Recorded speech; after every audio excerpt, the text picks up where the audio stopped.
Hi, it's Penny here, and today I'm going to be wrapping up all the books that I read in the month of June. I read 11 books, and also I had 2 DNFs. So firstly, I'm going to go through the DNFs, then I'm going to touch on the children's books, some thrillers and horrors and contemporaries, and then finally some fantasies, which of course is my most favorite genre. And as usual, I am going to do this book battle style, which means I pair up all the books and I battle them against each other until we come up with the best book of the month. So let's start with the DNFs. Firstly, I have The Time Lizards Archaeologist by Trisha Hanifin. This is a book by a New Zealand author, and I was quite excited because it seemed like it was going to be some kind of time travel set in Auckland where I live. Was it that?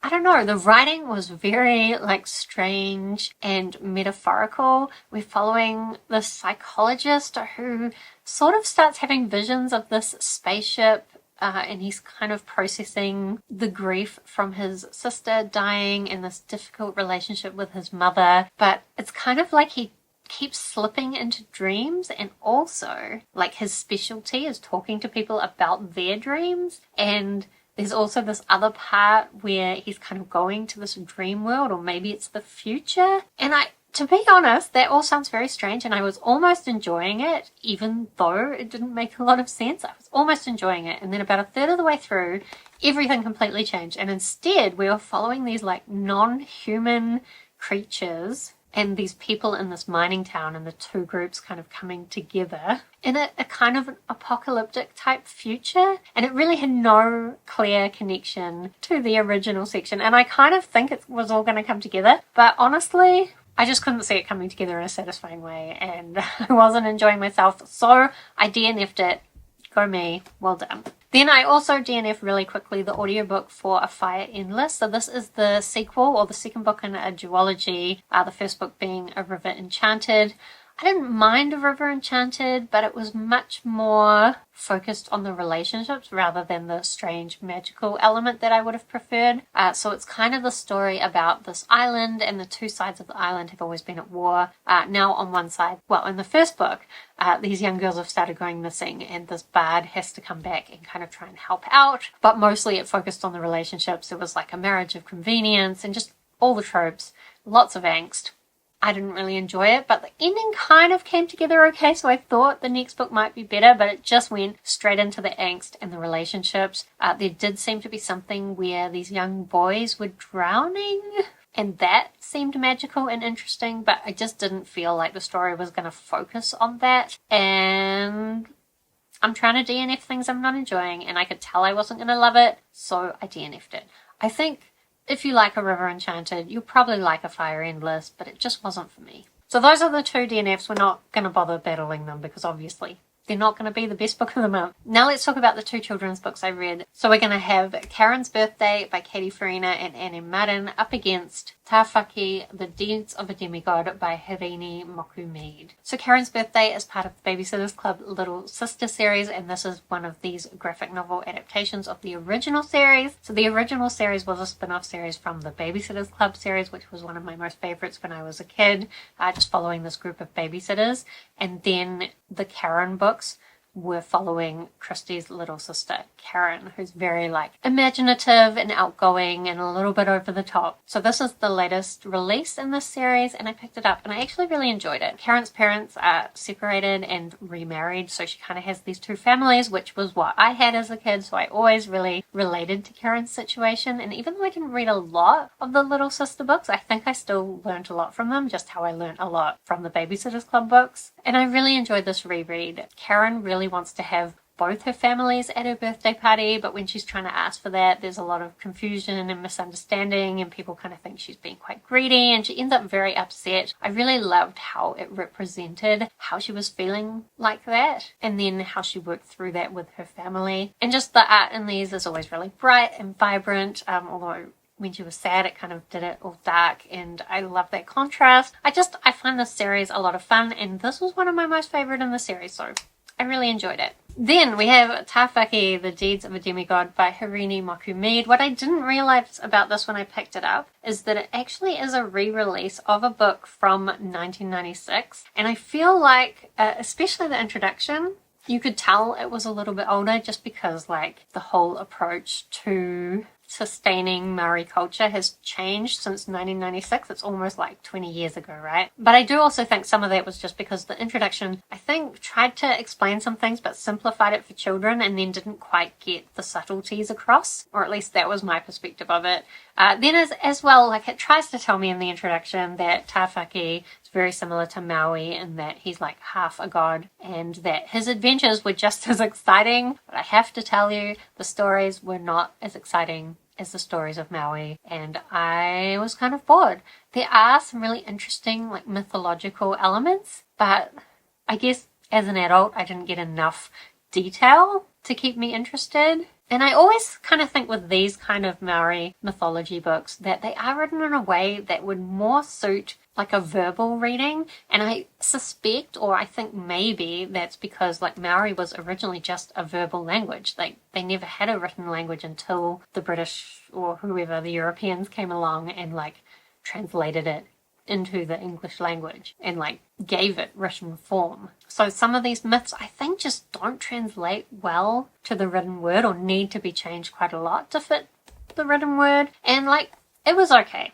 I liked learning about the Maori mythology. It just wasn't as good as I would have liked. So if I am putting these two books up against each other, I'm going to pick Karen's Birthday as the winner of this battle. Then our next battle is going to be between a couple of contemporaries with a little bit of mystery in them.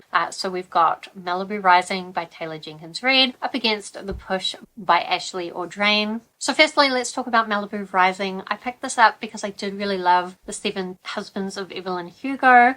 I did also read Daisy Jones, which I didn't love, but I thought that might just be my own experience of being a musician and having musician friends and just feeling like the whole book was just my friends talking about their own drama. Anyway, I thought I might really like Malibu Rising, and to be honest, I didn't think it was bad. I just think my little fantasy heart wanted some magic or something in it. But it was engaging. I liked the characters. I did feel like the plot was a little bit unsatisfactory in terms of how it ended and like just not giving me enough about what happens next, or like not concluding things well enough. I don't know. Basically, we are following this group of siblings, and as well we're getting like flashbacks to their parents' relationship, and I guess seeing how the things that happened with their parents led to the siblings having certain situations. And there's a lot in there about the relationship between them and the relationship with their parents. There's also a lot of like romantic angst, and it's all built around the idea that they're having this regular party where a lot of celebrities come and do really over-the-top things. I have to say, when we got to the party part of the story, I was so frustrated because it put in all these little snippets of different celebrities doing crazy things at the party, and I don't care about any of those characters, and all the things they were doing were really stupid, and to me just felt like a distraction. I know that they were supposed to be like giving you this atmosphere of this party escalating, but I just didn't care about that. I wanted the story with the characters. I did like how it represented poverty and like feeling locked into your life, even if that's not necessarily what you want to do. Like, I liked the story. I thought it was fine, but I just didn't like the celebrity aspect of it, although maybe it was a good representation of celebrity life in that it didn't glamorize it too much. I don't know. It was fine. I was engaged. I cared about the characters, but I just don't think it will stick with me. I don't think for me it was anything special. But I can see why people like it if they like those kind of stories. I think I need to stop picking up those kind of stories because they're just never going to be favourites for me. Then I picked up The Push by Ashley Audrain. So this, again, I don't know why I picked it up. It's kind of marketed as a thriller where this woman gives birth even though she never really felt like she would be a good mother, doesn't really want to be a mother, but she feels pressured into it by her husband and his family. And then when she has this daughter, she really struggles to connect with her. And I guess the whole story is based around this question of, is there something wrong with her daughter? Like, is there actually something wrong with her daughter? Or is there something wrong with the mother and her inability to connect with her daughter? So I really liked the first half of this when it was really looking at motherhood and giving a really genuine description, I thought, of what an unenjoyable motherhood could be like. Because I think so often motherhood is, again, glamorized and romanticized and made out to be this beautiful thing, and a lot of mothers go into motherhood not being aware of like how it isn't gonna always be a magical time. And I think for me as well, having chosen not to be a mother, I just found it quite cathartic to read about a mother having a terrible time. Like, I guess it validated my decision. But then the next quarter of the book was really about her terrible relationship with her husband, and I just don't really enjoy reading about toxic relationships because, like, what is there to enjoy about that? And I think as well, like, it's so normalized that people are going to have these toxic relationships with their husbands, which frustrates me so much. And so I didn't enjoy that bit. And then the very ending, wow, super disappointing, because it just, like, I know some people were like, wow, what a twist. It wasn't really a twist. It was just saying, yeah, and this is what is happening, but I'm not going to tell you the actual story. Like, the thing you suspected the whole way through the book, yeah, but we won't tell you about it. I hated the ending. I really hated the ending. So, if we are putting these two books up against each other, I'm definitely going to pick Malibu Rising, because I had a much better time with that. Okay, then for our next battle, we got a couple of horror-y thriller type books. So we've got Into the Ashes by Lee Murray up against The Southern Book Club's Guide to Slaying Vampires by Grady Hendrix. So firstly, let's talk about Into the Ashes. This is the third book, and I think the series is called the Taina McKenna series. Kind of like military creature horror. Each book is really just a bunch of different people, like soldiers and civilians and scientists and criminals, always criminals, stuck in the middle of nowhere in New Zealand, and some kind of creature is there, but also the criminals are up to no good, and it's just very dangerous for everyone. There's always a lot of conflict. I have really enjoyed the first two books in the series. This one I did enjoy, but I feel like it wasn't as good as the first two. For starters, the creature just wasn't really there. There's an argument that something was a creature, but not really. And there is, in all of these books, some level of Maori mythology, which I really enjoyed in the first two books. In this last one, I feel like she waited too long to bring that mythological element into the story, because it was really the key piece that was missing for so much of it, that would have given, I think, maybe the whole story a bit more focus. So in this one, basically, Mount Tongariro and all the volcanoes around there, Mount Ruapehu especially, are thinking of erupting. So everyone's being evacuated, and unfortunately there is a prison near there, and those criminals, their bus breaks down. And also there's a whole bunch of other characters there, including our hero, Taina McKenna. But also, like, this is set in a place where we often go for our Christmas holidays.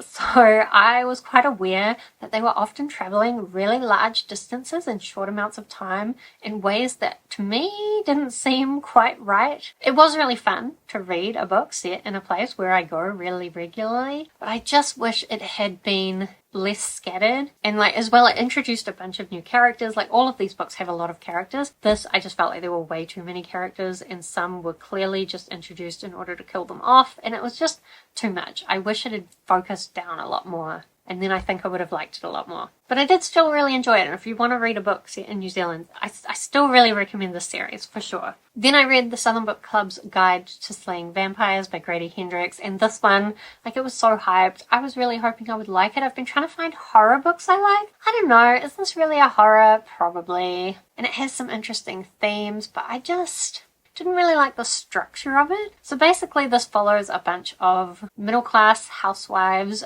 They have a unsuccessful book club, and then that breaks up and they form a new book club where they read like less classics and more just like true crime thriller type books, and they form friendships through this. And then this guy turns up, and one of the characters really suspects that he might be a vampire, or actually in the beginning she helps him out, but then she starts thinking, this guy's a little bit suspicious. And there's some strange things happening around the neighborhood and other neighborhoods. But for me, like, there's a bit kind of in the middle where there's a weird time jump. And for me, that time jump just took all the urgency away. And it really frustrated me, because in the beginning there is a little introduction from the author, and he says he wanted to write a book about what it would be like if a vampire met his mother. And he really believed that even though she was a housewife and a lot of people would have doubted her ability to deal with a vampire because of that, he really felt like housewives would be quite capable of standing up to this vampire. But I don't feel like the book really achieved that.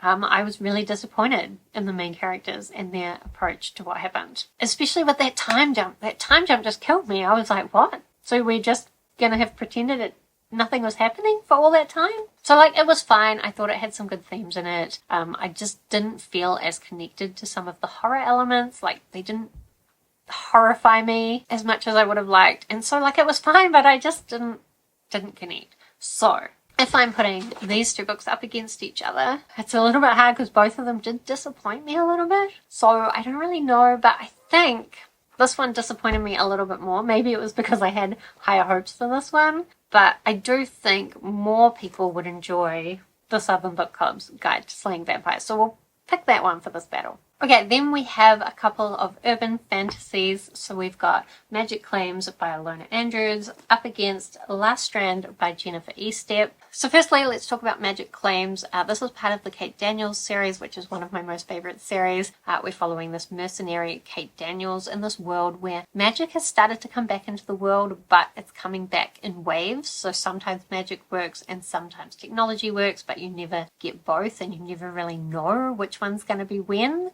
Although there is a bit of a rhythm to it. And we also have in this world like shapeshifters and vampires and all sorts of other like mythological creatures. I really love the unique take that Ilona Andrews takes on so many of these different mythological elements. And even like shapeshifters and vampires are done in a pretty original way. I will say at the start of the series, especially, the shapeshifters are pretty generic, stereotypical, a little bit toxic. But I do think as the series goes on, it kind of owns up to a lot of that toxicness. And especially I think as Kate grows up, her relationships become a lot healthier. So the main series is 10 books. And then just recently this year, Ilona Andrews, which is a husband and wife writing duo, they've been releasing these shorter novellas. I'm pretty sure there's going to be at least one more. So we've had Magic Tides and now we've had Magic Claims. And these ones, Kate and her love interest have moved out of Atlanta where all the main series happened, and they're trying to live like a quiet life with their family. It's not going so well, and I think this book is really about them kind of realizing that they do still need to use their powers for good, that their powers kind of force them into these leadership positions, but also that they can do it in a much healthier way than they did in the original book series. So I'm really loving it. I'm loving following them as they're a little bit older and like parenting children. And just there were some parts of this one that were so funny. I laughed out loud, but as well the magical mythological element that's brought in. It's really hard because so many of these books are set up as like murder mysteries with a mythological element, and part of the mystery is figuring out which mythology is relevant. So you can never talk about what that mythological element is, but I really love this, and I loved how it fit into a lot of the original Kate Daniels lore. And I just loved it. I love Kate Daniels and I love this series. It was everything I wanted. I had a great time. The other one I have here is Last Strand by Jennifer Estep. So this is the 17th book in the Elemental Assassin series. And unfortunately, this one was not everything I wanted. I always really love the pacing in these books, and even though they could be quite formulaic, I love the found family that our main character Jin has brought around her. So Jin is an assassin in this world with all these kind of elemental magicians, people with elemental magic, as well as like vampires and dwarves and all sorts of things. It's a really fun series. She lives in kind of like this town with a big criminal element, and she's been trained as an assassin but often takes on jobs where she's killing off people who are doing not great things. And as I said, she's kind of formed this really great found family. I think this book is kind of the last book, although the author's note did hint that she might write more books in this world, but I think the author tried really hard to bring in all the characters and to make it a really emotional conclusion. But for me, that kind of ruined the pacing of the whole thing. And as well, I didn't feel like, one, the mystery and the magical, like there's a lot of battles in this, and the magical battles didn't feel as smart as some of the previous books. And it also didn't really make a lot of sense to me why a lot of the characters were involved in the story, because a lot of the time they just seemed to be there and not really adding anything to the scheme that they were trying to do. So I was a little bit disappointed in this, but I am glad to have finally finished a 17-book series. So if I am putting these two books up against each other, I'm going to pick Magic Claims because I loved it. Okay, then our last battle is going to be more classic fantasy books. So we've got The Well of Ascension by Brandon Sanderson up against Towers of Midnight by Robert Jordan and Brandon Sanderson, up against Godkiller by Hannah Kana. So let's talk first about The Well of Ascension. This was a reread for me. It's the second book in the Mistborn trilogy by Brandon Sanderson, which is a trilogy I really love. So I knew I was going to enjoy this reread. Okay, the lighting's probably just changed because the boy drove home and his car is reflecting light in my window. Anyway, The Well of Ascension. What was I saying? This was a reread. I knew I would really love it. So in this one, we have the Lord Ruler who's ruled over the land for thousands of years, centuries, and in the first book, they did this heist hoping to overthrow the government. In the second book, I guess they're still working through that. I don't want to spoil it. This one does get very political, but there is also a magical piece all through the whole story, which I really enjoyed. But I did think it was a little bit slow, and I feel like the balance between the political and the magical was a bit of a struggle, and maybe could have been done better, but still I really enjoyed this. Like, on a reread, knowing some of the things that were happening was really satisfying. So I would recommend rereading this if you have read this before and enjoyed it. Then we have Towers of Midnight by Robert Jordan and Brandon Sanderson. So this is the 12th, the penultimate book in the Wheel of Time series. So I'm nearly at the end. And if you don't know, Brandon Sanderson basically took over writing this series once Robert Jordan unfortunately passed away. And I do find it really hard in these books to really try and identify like what parts are Robert Jordan's concepts and what parts am I enjoying because of the concepts versus what parts I'm enjoying because of Brandon Sanderson's execution. Obviously, I really enjoy Brandon Sanderson's execution of stories and of things coming together. It's usually the way he does his world building and the way he has all his plot points kind of come together at the end that I really enjoy. And I did think in the book before this, in The Wheel of Time, he did a really good job of it. This one, I feel like there's so many plot threads going on that it is a real struggle to have things come together, and I didn't feel like the end of this was as satisfying as the previous book in the series, but I do think it did a really good job of setting up for the final book. I'm not going to try and give a synopsis of this series because it's so well known. If you don't know by now, I don't know. I don't even know if I would ever recommend this series. I personally did only read the plot summaries from book 8 to book 11, so I'm not going to be a big promoter of the series, but like, I do think these final books are a little bit better, at least better for me. I'm kind of enjoying them, but we'll see how I feel after the last book. Then, finally, we have Godkiller by Hannah Kana. So this is a book set in this world where gods have basically been made illegal because gods are created by humans and like empowered, I guess, by human belief. So the idea is stop believing in gods and they'll stop existing and stop causing trouble. And we're following a god killer who's able to go out, knows all the secrets to get rid of a god. We're also following this young girl who has a god attached to her, and they're asking the god killer for help in order to separate them. And there's also a third character who I found fairly boring, and he's like a companion of the king, and it's the king who decided that gods should be made illegal, and his justification of that doesn't seem entirely above board from when you first meet him, or at least there's more to the story. So I really liked a lot of the concepts in the story, and in the beginning I was really enjoying it. There's some really fun side characters that I enjoyed. There's some disability representation. Like, there's some really good parts to the story, but I think for me it was just a little bit overhyped because so many people had told me that it was a really beautiful book. I just thought the writing was like average. Didn't think it was anything beautiful, and I just didn't feel like the world building did enough for me. I didn't feel like the characters were developed as much as I would have liked, and I didn't feel like this book really set me up to be excited to pick up the next book in the series. So I don't know if I'll even continue. Maybe I'll try it. Anyway, if I am putting these 3 books up against each other, I think it's pretty obvious that I'm going to pick The Well of Ascension. Okay, now let's do just a couple of little semi-final battles before we decide on the best book of the month. So firstly, we're going to have Malibu Rising by Taylor Jenkins Reid up against The Southern Book Club's Guide to Slaying Vampires by Grady Hendrix. So as I said, neither of these were my favourites. However, I was definitely much more engaged with the characters' stories in Malibu Rising, and I just felt like those characters were much more fully developed. So I'm going to pick Malibu Rising for that one. And then we will have Magic Claims by Ilona Andrews up against The Well of Ascension by Brandon Sanderson. To be honest, this is probably going to be the hardest battle